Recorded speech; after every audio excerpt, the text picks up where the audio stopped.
Binibigyan ng armas at pinipilit daw ng Maute Group ang ilang mga batang lalaki na sumama sa kanila para lumaban sa mga tropa ng gobyerno.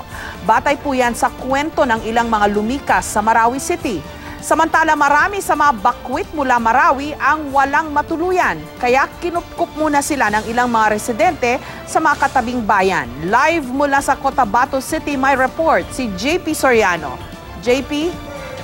At Jessica, dito nga natin sa Cotabato City nakilala yung ilan sa mga kababayan nating naipit sa digmaan dyan sa Marawi City at nagpunta rito. At baon nga nila Jessica yung mga kwento nila ng pinagdaanan nila ng paano sila nakatakas sa digmaan at sa huli, gano'n naman kasalimuot ang kanilang pinagdaanan, nagtagumpay pa rin na malasakit at pagmamahal nila sa isa't isa.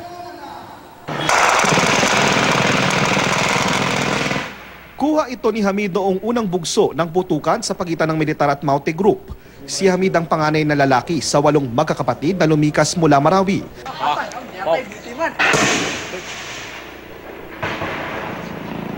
Dalawang gabi raw silang nagkulong sa bahay dahil sa labis na takot. Ang mga sundalo nagkalat sa labas. Wala ring humpay ang palitan ng putok. Yung mga airstrike po, binobombahan nila yung mga bahay po. Tapos may mga tao pa.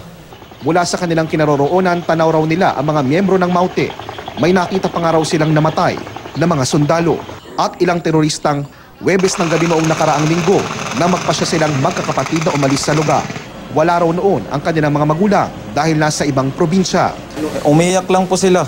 3 po yung karga ko, patakbo na kami. Hanggang yung nakuha na namin yung motor, sinakay ko po sila.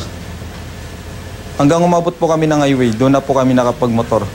Pero pagdating sa military checkpoint, naalala niyang hindi nila dala ang kanilang ID. Kaya kinailangan niyang bumalik ng mag-isa sa bahay.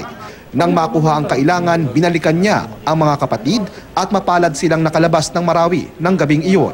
Salamat ate, salamat kuya, salamat.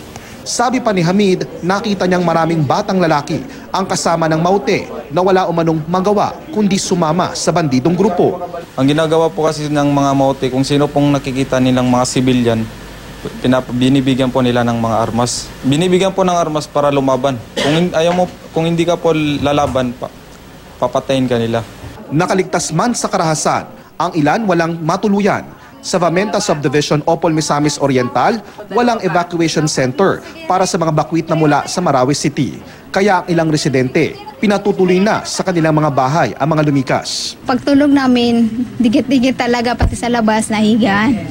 Yung kasi dapat mas safety yung pamilya namin kahit hindi na kami magkasya. Yung mga Muslim daw terrorist, pero hindi po lahat terrorist ng mga Muslim. Isa din kami sa mga kaawang-awang biktima sa Marawi na biktima din kami sa mga ganyan. Hindi kami sanay sa ganitong buhay. Okay lang na mahirap kami, basta wag lang kami humantong sa ganito. Si Teacher Anisa, inaalala kung ano na ang sinapit ng kanyang mga estudyante at kung may eskwelahan pa silang babalikan. Sana hindi sila mawala ng pag-asa. Babangon din tayo. Yung Marawi, babangon din yan. Ang mga volunteer ng barangay nagbabahay-bahay na para kumuha ng mga impormasyon tungkol sa mga evacuee. Pinag-aaralan pa kung magbibigay din ng ID o evacuee certificate sa kanila. Kailangan ibigay natin yung para sa mga evacuation yung talaga yung relief food. At Jessica, kung pagbabasihan nga ang kwento ni Hamid sa atin ay lumalabas na yung mga batang o binatidyong kalalakihang kasama ng Maute na may dala ron na armas ay hindi pala bitbit o hindi kasama ng Maute na magpunta sila sa Marawi at ito ay talagang tiga Marawi ayon doon sa kwento ni Hamid at yan ay kinumpirma rin ng ilang nakausap natin sa AMM Heart. Sinasabi din ng ganyan din yung statement na pinoprofile nila yung ilang na-interview nila na mga na-rescue doon sa nangyaring kaguluhan doon. At nabanggit din sa atin ni Hamid kanina na nasaksihan niya ro mismo na kanyang dalawang mata at nakakita siya ng mga foreign-looking terrorist o foreign-looking na may dalang mga baril na kasama ng Maute at iba pa nga daw doon ay nakita nilang patay nung araw na iyon. Jessica? So, JP, dyan sa Cotabato hanggang dyan, no? Medyo malayo-layo yan sa Marawi. Kung hindi ako nagkakamali, mga 5 oras na biyahe mula Marawi yan or baka higit pa. Pero hanggang dyan, ramdam din yung krisis na nangyayari doon.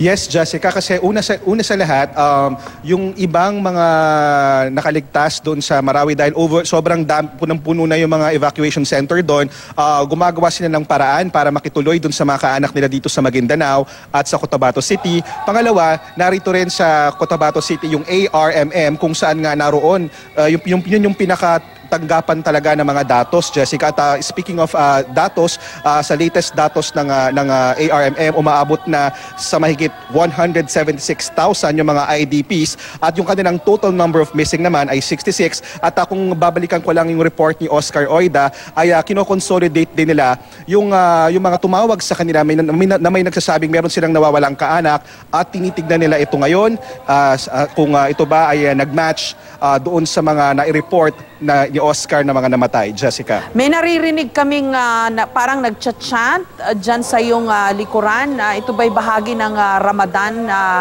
JP?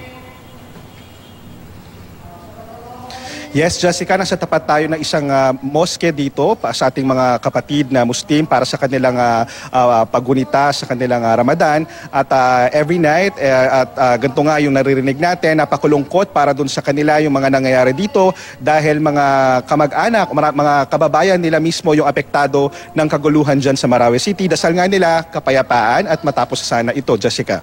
Well, at least may some sign of, some sense of normalcy, no?